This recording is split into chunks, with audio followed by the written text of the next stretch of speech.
On the cutting edge of societal evolution, Rush Limbaugh and the thriving Excellence in Broadcasting Network. There is no imminent demise here. I don't care what you've read. I mean, the latest narrative, the latest template on me is that I may not be around in 3 years. I may not be around in 5 years. I have been a fad for 25 years. May not be around the next 3 or 5, and it's now surfaced again. And while all of that is being written in newspapers, the very newspapers writing this are in fact imploding, falling by the wayside, losing value faster than anyone ever believed possible. When the New York Times bought the Boston Globe in 1993, it paid $1.1 billion. It bought the Worcester, Massachusetts paper for $295 million in 1999. Now stop and think of that. Just 14 years ago, the New York Times paid $295 million for a newspaper in Worcester, Massachusetts. The Washington Post was sold yesterday for $250 million. The entire New England media group that the New York Times owned, that included the Boston Globe, is now worth $100 million. They bought it for $1.1 billion in 1993. And despite even the lower price that the Globe fetched, $70 million for the Boston Globe, folks. $70 million for the Boston Globe. The owner of the Red Sox bought it. Mr. Huber, an expert analyst here, called the Globe a management headache.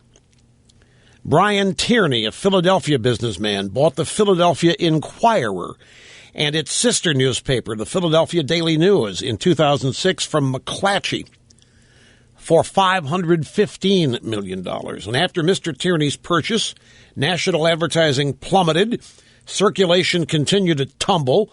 Despite laying off 400 people to cut costs, the newspaper company ended up in bankruptcy in 2009. To show you just what has happened to newspaper value, Jeff Bezos just bought the Washington Post for only twice what Paxton Media paid for the Herald Sun in Durham, North Carolina, just 8 years ago. The Herald Sun in Durham, North Carolina, 8 years ago, fetched twice what Bezos bought the Washington Post for. It is clear that the Graham family had given up. It is clear that the Graham family had no idea what to do. They had not the slightest clue how to grow that newspaper. They had not the slightest idea. And isn't it fascinating? As I mentioned earlier, they didn't have the slightest idea because they couldn't really, when you get down to it, I know that they'll reject this, and they'll if they react to this, they'll say that I'm, as usual, just wrong in making it, whatever they say. But you have to have total disregard for your customer base for this to happen. And I think this has been one of the fascinating aspects of the news business, because it is a business. It's also a greater calling, and it's also a business with constitutional authority and importance and so forth. The people in it take it so seriously. They are so full of themselves that the very people you would think the paper's published for are held in contempt more often than not. Do you think in any editorial meeting it is ever surmised what might appeal to the public? That's what the comics are for, and that's what the crossword puzzle is for, and that's what the classifieds are for. But when it comes to the precious liberal agenda content, We're not going to screw with that. And it's not just newspapers. It's the same kind of thing at MSNBC. It's the same thing happening at CNN. Left-wing news organizations simply have no concept of customer service. They have no concept of they're in a business that actually has an audience. They don't look at it that way. Whereas, just to use myself as an opposite example, day in and day out, in my mind, every day, this program is about one group of people, and that's you. I don't care what other radio people say about it. I don't care what other TV people say about it. I don't care what print journal. I don't care what anybody says about it. I care what you think about it. That's what meeting and surpassing audience expectations is all about. Empathy. Respect. Not viewing you with contempt, but rather respect.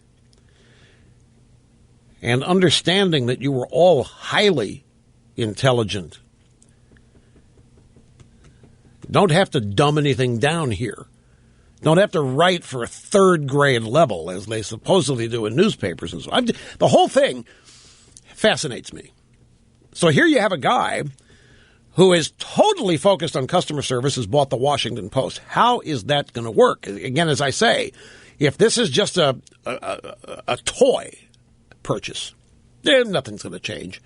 If Bezos is buying this thing just to play games with it and have a little fun and continue to use it to advance whatever political ideas he's got, it's not going to change. But if he's actually going to look at this as an ongoing, growing, thriving business, he's going to have to do something manifestly different with it. And he did say it's going to change. It's like a Bob Woodward running around. Well, at least this isn't Rupert Murdoch buying the Wall Street Journal. Translation, well, at least we don't have some wacko conservative buying this. Kid you not.